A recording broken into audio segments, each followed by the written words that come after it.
Кой е най-добрият футболист от анимето Булок? И кой футболист от Булок споделя един и същ рожден ден като мен? Дали това е главният герой Исаги Юичи? Ще разберете като гледате до край това видео. Тази класация ще се отнася само за герои от първия сезон на анимето. Няма да включва моменти и футболисти от мангата. На 10-то място съм поставил Гагамаро.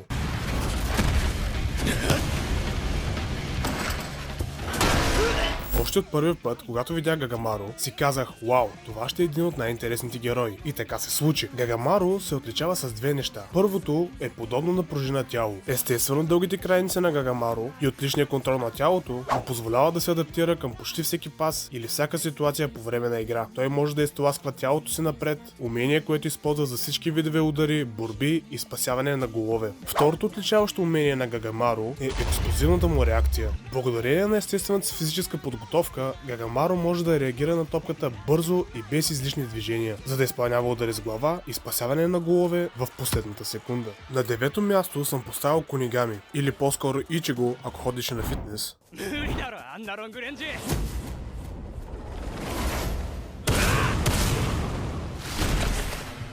Кунигами е рядко срещан тип нападател, който стреля с левия крак. Той също така има невероятно изградена физика, на която аз завиждам. По време на първата селекция, Кунигами е с най-голям брой голове за отбор Z, но е наравно с още един футболист. И то само защото този му съотборник Мами, за да получи головете си и да го изравни. Нещото, което отличава Кунигами от останалите е това, че той е клиничен нападател. Клиничните нападатели са нападатели, които се специализират в способността си да стрелят точно. Те са клинични, тъй като се нуждаят от малко възможности, за да отбележат гол, като могат да отправят удар и да поставят топката точно там, където тя ще преодолее вратаря. Важно е само да спомена, че Кунигами има интересно развитие в мангата.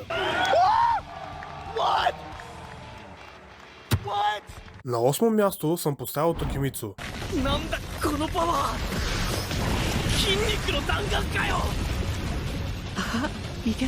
Въпреки мускулистото телосложение, Токимицу е много кротък. Токимицу се отличава най-вече с две неща. Първото е непоклатима физика. Най-доброто оръжие на Токимицу е неговата физическа сила, която е сред най-добрите в Булок. Исаги Юичи го сравнява с мускулен куршум, заради силата и скоростта, която притежава. Дори толкова силен човек, като Шоей Баро, едва ли ще успее да го препъне в пряко съревнование на физическа сила. Второто му умение е неограничената му издръжливост. По време на матч от високо ниво, докато повечето играчи рано или късно започват да усещат умора, Токимицу е изключение. Неограничената издържливост на Токимицу го прави страховит противник, особено в късните етапи на матча. На 7-о място съм поставил стилния Арио.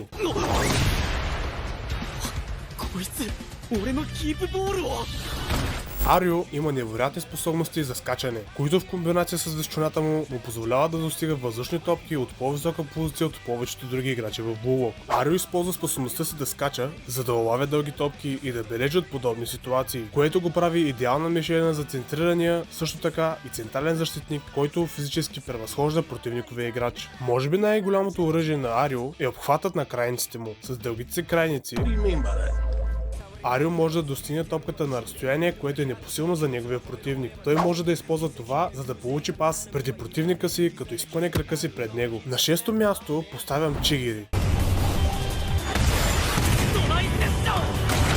Чигири е контратакуващ футболист. Контратакуващите играчи са всички атакуващи играчи, които използват скоростта си, за да преодолеят защитниците и да създадат неочаквани възможности за гол по всяко време. Чигири притежава най-силното оръжие в модерния футбол, а именно огромна скорост. Чигири има естествено силни мускули на краката и знае как точно да ги използва в своя полза, което му позволява да тича по терена с невероятна скорост. Чигири е смятан за най-бързия играч в Булок. Никой не успява да го победи в пряко състезание на скорост срещу скорост, освен Зан Тецо, който го побеждава в 10 метров спринт. На 5-то място съм поставил Бачира.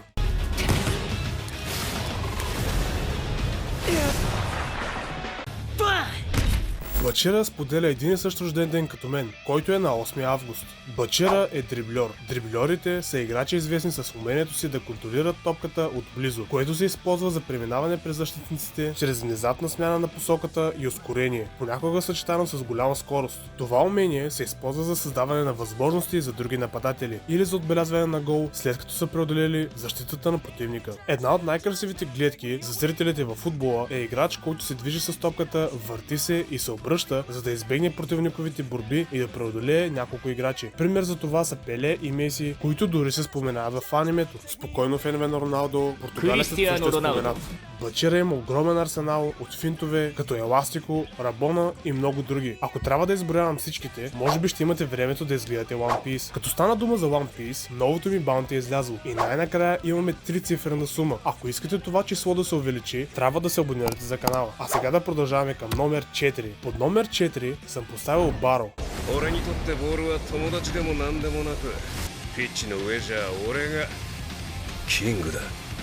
Баро ми е любимият герой от Булок. Но Майти Бердо, защо тогава не си го поставил на първо място? Простата причина е, че в анимето Баро не разгръща пълния си потенциал. В съответствие с представата си за себе си като крал, Баро има властен характер, вижда себе си над другите, поддържайки арогантно и егоистично отношение. На кого ли ми напомня?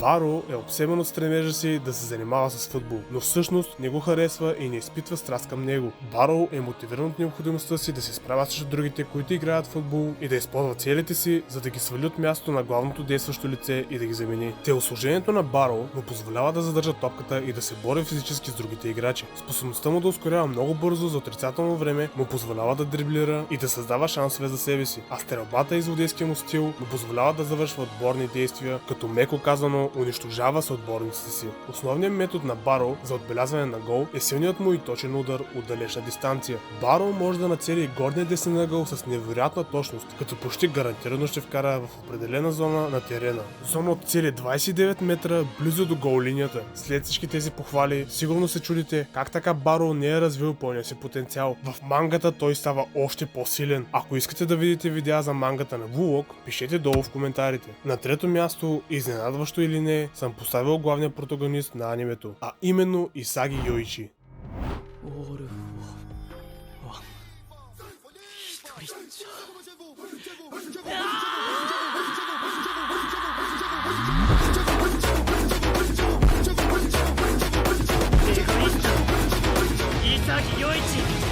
Исаги е роден на 1 април, който е денят на шегата. Като на шега, Исаги е избран за главен герой на анимето. Поради причината, че в началото на анимето Исаги е много неуверен в себе си и в уменията си, тъй като първоначално е вторият най-ниско класиран играч в Булок и има противоречиви представи за футбола. С течение на времето, Исаги развива по-уверено присъствие на терена, а и дори извън него, превръщайки се в основата на отбор Зи и печелейки уважението на някои от най-добрите играчи в Булок. Едно от уменията, които развива Исаги е Special Awareness. Ще го наричам така, защото ако го преведа на български, пространствена осведоменост, Исаги все едно може да помирише гола. Исаги инстинктивно започва да анализира цялото игрище, което му дава широка представа за играта, включително за оръжията на противниците и съотборниците му. Неговия Special Awareness е сред най-високите в Булок, като често съперничи, а понякога дори надминава Special Awareness на други играчи, като Нико и Рин. Другото изключително силно оръжие на Исаги е директен шут. Исаги първо преценява къде се намират защитниците и траекторията на топката, след което нанася мощен удар в една точка на топката, за да отбележи чист гол. По този начин Исаги избягва да обмисля позиционирането и следващия си ход и може да отправи чист удар без намеса на противника. Наги отбелязва, че Исаги не прави излишни движения при изпълнението на удара си, което означава, че Исаги го изпълнява с безупречна техника и контрол. Време е и за футболиста на второ място.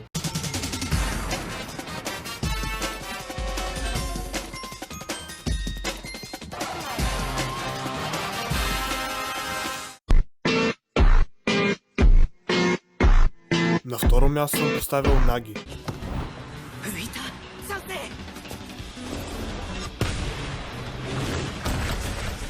Наги е най-популярният герой от Булок. Въпреки, че не е главният протагонист, той скоро ще получи филм специално направен за него. Наги е много мързелив и немотивиран човек с изключителни способности за футбол. Той е неестествено талантлив, с невероятни рефлекси, добра скорост и умения за скачане. Но поначало не проявява никакъв интерес да стане професионалист или дори изобщо да играе в футбол. Но това е преди да срещне Рейл, който може да се каже е причината за запаването на иската за Наги. Същия този Рейл, който беше близко да попадне в тази класация. Ще ви споделя малка тайна. Рео ми е един от любимите герои от мангата. Наги е на второ място, понеже притежава перфектен контрол над топката. Интересен факт е, че притежателят на най-добър перфектен контрол над топката в истинския футбол е Димитър Бербатов, с което трябва да се гордеем. В футбола владението на топката е от голямо значение. Умението да се контролира неудобно отскачаща топка бързо и ефективно дава на играча с топката мигновено предимство. Първото докосване често е разликата между успеха и провала в повечето ситуации по време на матча. Наги има изключителен контрол на топката и го демонстрира постоянно, като залага капани. Да, чухте добре. И ловец съм, и рибар съм. Той все едно залавя топката, която е негова плячка и бележи с прецизна точност. Той постоянно бележи удари от високо ниво, особено в неизгодни позиции, когато е подложен на натиск от силни противници. Един от най-впечатляващите му моменти е когато изпълнява фалшив удар от воле. Преди да преминем към дългоочакване номер 1, трябва да включа и Honorable Mentions. В тази топ 10 класация не съм поставил Шидо, защото в анимето не виждаме истинските му способности. Само загатват, че е изключително силен. И другите Honorable Mentions са целият отбор на световната петорка. Отбор състоящ се от Джулиан Локи, Леонардо Луна, Адам Блейк, Пабло Кавасос и Дада Силва. В последните епизоди на първи сезон виждаме техните изключително високи на ниво умения, но нямаше как да ги включа в класацията, понеже буквално те щеше да са топ 5 най-добри, а и те дори не са част от самата академия на Булуок. Друг, който не е част от академията, но заслужава да бъде споменат е Итоши Сае, който е известен с това, че в светът на Булуок той е най-добрият полузащитник. Итоши Сае е брат на моят номер 1 в тази класация. Тяхната братска история заслужава отделно видео. И на първо място е безпогрешният Итоши Рин.